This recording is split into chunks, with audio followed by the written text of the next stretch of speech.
Hello folks, exeter-rider here. Thanks for joining me once again. Now this week is a video which has been much anticipated and everybody's been wondering what my second bike is. Well, in part one you may just find out.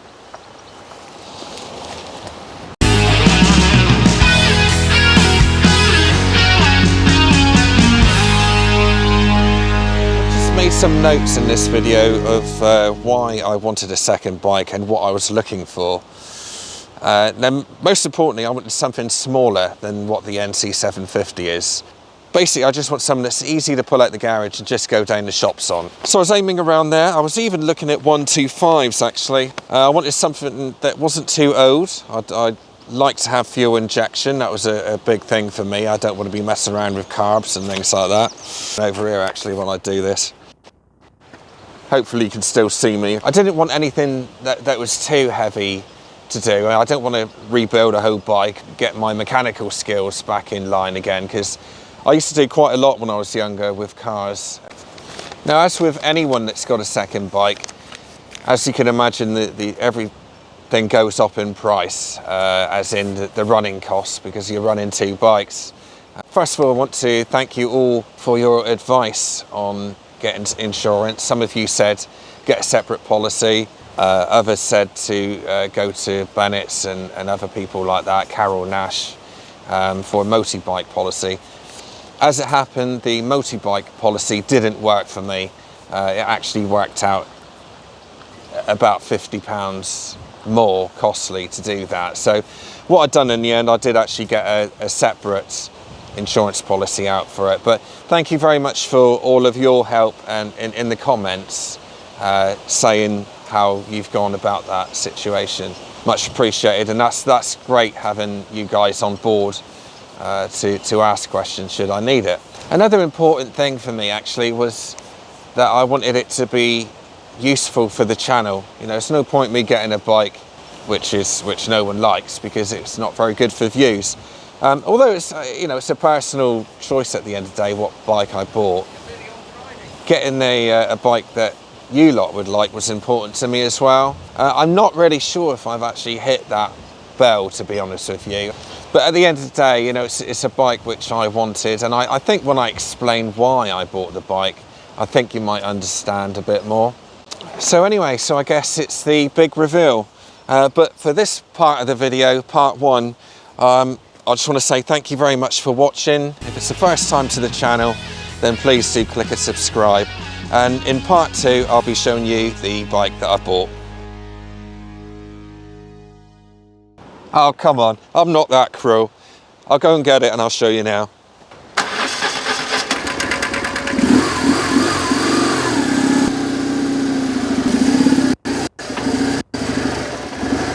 There it is. It's a 1998. Put that on the side stand actually. It's a 1998 BMW R850R. Right. That's secure. Don't want any blooper videos on this one, do I? Okay. Right, so why did I buy this bike? Well, number of reasons really. I am a bit of a engineering admirer, shall I say. I like things that are engineered differently. This bike has got all of that. When I was looking around for a second bike, my first thoughts were I wanted an RT, and the other options were 125s and all the lighter bikes.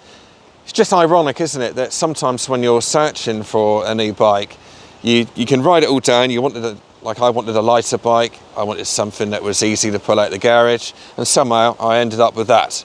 But at the end of the day, I wanted something with character, and my God, this one ticks every single box on that front. First of all, as I say, I like the engineering side. I like having the boxes. They're very characterful in themselves. This is an old oil-cooled model, air-cooled, oil-cooled. I like the handlebars, which are nice. They've got the nice chunky handlebars there. The actual analog clocks as well. The shaft drive is nice as well. It makes you feel really connected to the engine and the bike. Now, I'm not going to lie to you, I mean, this is not in the best of nick. I was hoping for something in better condition than this. And I'm still not sure if I'm going to keep it. I might just keep it for a couple of months and then sell it. But at the moment, I am really enjoying the bike, and it's just a real treat every time I go out on it. You know, I really enjoy riding it. But yeah, I did want, you know, I saw a few that were in good condition. They all got snapped up, and basically, you know, snooze you lose with the second-hand bike market, and I snoozed too many times and I lost all the good ones. But this was the best of a you know, quite a good bunch, really. Now there is some, you know, rust, and the engine is flaking away, the paint and stuff like that. But at the end of the day, you know, it is 21 years old. It's hard to find one that's, you know, a real minter, you know, at that age. But I'm still happy with it, and like I say, there's so much I like about it. I've got a seat which has been upholstered. I got a screen with it as well, which I didn't put on today because I thought it looked better on camera without a screen on it. And yeah, overall, I'm really pleased with it. When I first picked it up, I looked at the condition. I mean, obviously, you see it in photos. I picked it up in Swansea, by the way. I looked at it in photos, and it looked okay. You know, I could see that there was bits of rust on it here and there when you zoom in. Now, I've got no problem telling you what I paid for it, but I might be selling this again. I don't know what I'm going to do with it yet. I don't know whether to keep it, sell it. You know, because ideally I've always had really, you know, bikes that are in really good condition. This is okay, don't get me wrong. I mean, since I put the ACF on it, it has made a difference. But the value that I'm going to get out of this bike, the riding enjoyment, the people I'm going to meet on it, the comfort I'm going to get on it, beautiful sunny days like this for riding out on a bike, I'm going to get loads of value out of it, you know. And I paid a lot more for my second-hand NC, you know, and this basically, it just ticks different boxes. You know, the NC is a great, it's a great, I don't want to say all-rounder, fed up with those cliches, but it's a great bike that will do anything, and in the winter I can take it out. I wouldn't really want to take this out on rainy days, purely because I want to keep it as nice as possible. It's already seen enough rain and salty water to you know, wreck it. This is just like at the moment, I think it's a fair weather thing, really. Hasn't got ABS either, and you know, it's quite easy with the amount of, you know, kinetic energy that's created with because it's quite a heavy bike, amount of energy created, that it's quite easy to lock the back up, you know, in the wet.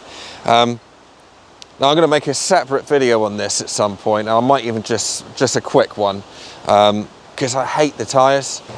Yeah, they're the Metzeler Roadtech Z6 or Z8, one of the two. Either way, I just don't like it. I don't like the back end. I think as soon as there's a bit of water on the road, I just haven't got much confidence in them. I can't really pin down exactly what it is, but I think really that I just want a really decent tyre on this bike because it hasn't got the ABS. I mean, the Grom that I owned and the Bergman didn't have the ABS either. It never bothered me at all, but this one does for some reason. I just feel that it needs it a bit more. Another reason I bought the 850 is I haven't ridden the 1100, but I hear that the 850 rides better. It's a lot smoother. Yeah, I think that's enough wiffle waffle talk now. But there you go, that's my second bike, and yeah, I love it. I just don't know how long I'm going to keep it, and the more I ride it, the more I get attached to it, and it's a very easy bike to get attached to, this one. It's got a lovely nature about it, you know. You'll be seeing more of this one and more of my Honda NC750X. It'll be great to have you along on my journey, on my biking journey. It's a lovely bike, really is. Very nice. And that's why I chose it. You know, when you think that how many bikes I've ridden over the last however long, you know, it's a testament to it, really. You know, that I have actually gone for a Boxer engine with shaft drive and all those other things which float my boat. I'm going to leave you here now, but thank you very much for watching. I do bring out a video every Friday.